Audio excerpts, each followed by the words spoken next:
So I'm going to do a quick review of Antlers because I just got back from seeing it at USC because I'm an alum there.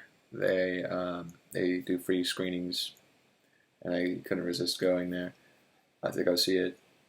But I think it's going to be the last movie I see there because it was awful. The theater was awful. I mean, like the crowd was awful.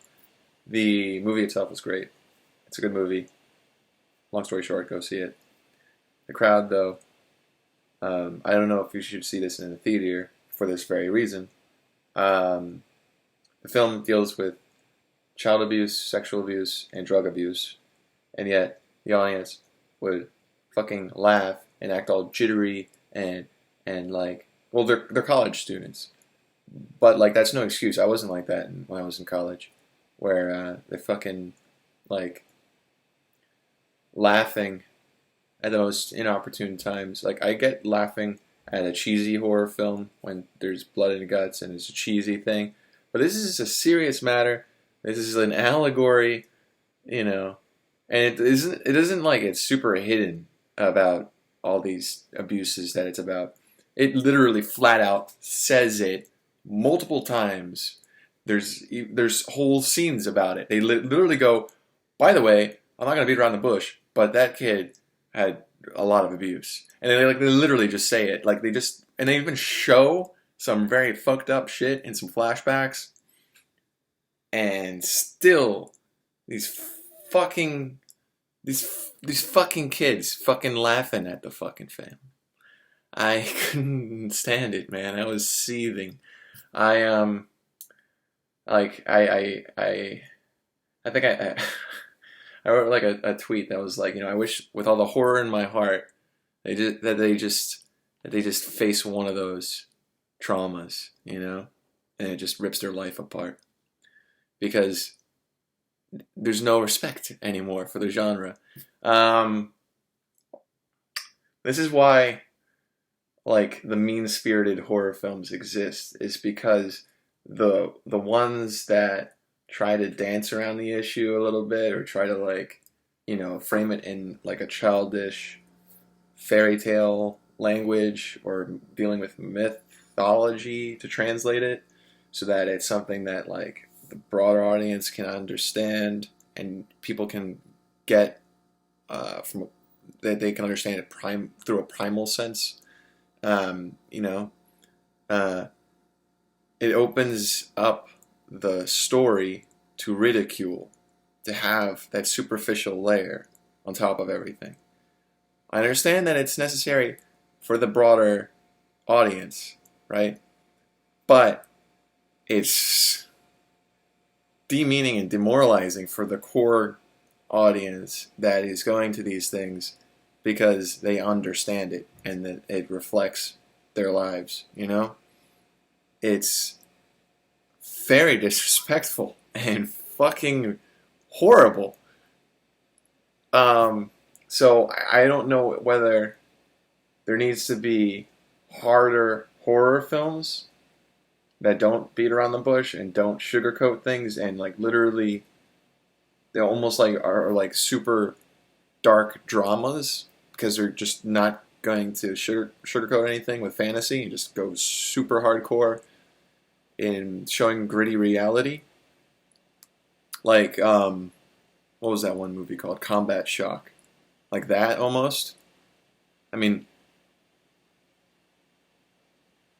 like, I don't know. Like, Funny Games, maybe. Although it also went into sort of a surreal spin. But, like, something needs to happen with the genre because it's just, I don't know, the fantasy isn't respected anymore. The mythology is not respected. Anyways, that's a high-level review of the film.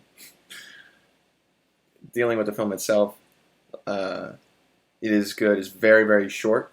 It's like an hour long, if that.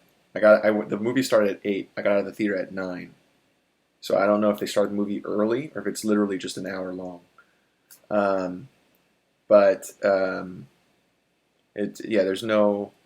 There's no like slow paced filler or anything. It moves along fine. The characters are very well developed.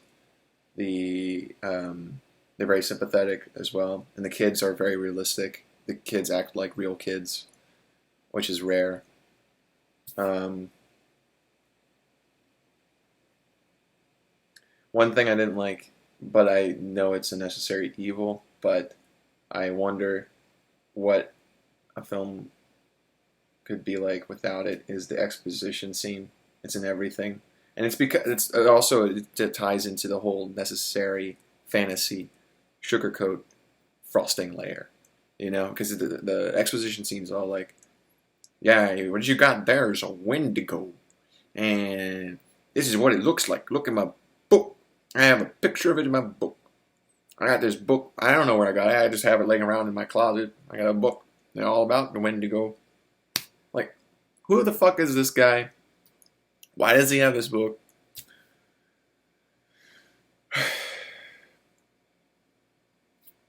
That's stupid. I understand that's stupid. That's probably why the audience is thinking it's a funny film, because it's stupid, man. Like,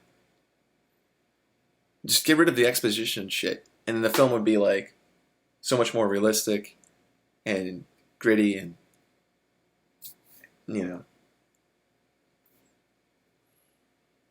just my main problem with it is that nobody could take it seriously.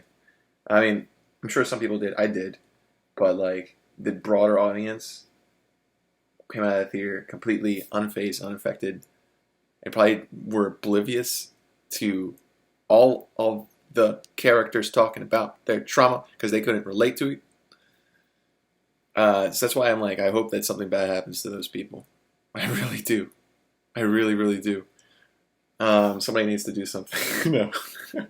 No calls to action here.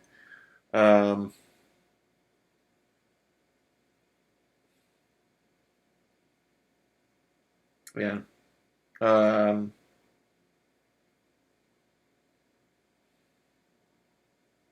Anyway, go see it at home. Get the get the movie on video, on DVD or Blu-ray or something. Stream it. But don't go to the theater. Not for this kind of film. Like, the only horror that I think does well in a theater setting, I mean, that's if the theater is like a broad audience, only see something like Halloween in the theater, or like, like a slasher, or like a B movie thing. Like the stuff that deals with psychological things, trauma, like that shouldn't. I don't feel like that should be seen in a public setting because people are assholes. You could argue that the slashers deal with trauma and psychological stuff. Sure. But it's like right on the packaging that it's going to be junk food. You know what I mean? It's not a hard, solid look at it. Which I think is why Rob Zombie's Halloween failed. Is because they tried to take the junk food and he tried to dress it up and make it like a fucking filet mignon. And it's not a filet mignon. It's Michael Myers, okay? That's a whole other issue, though. We can talk about that in a different thing.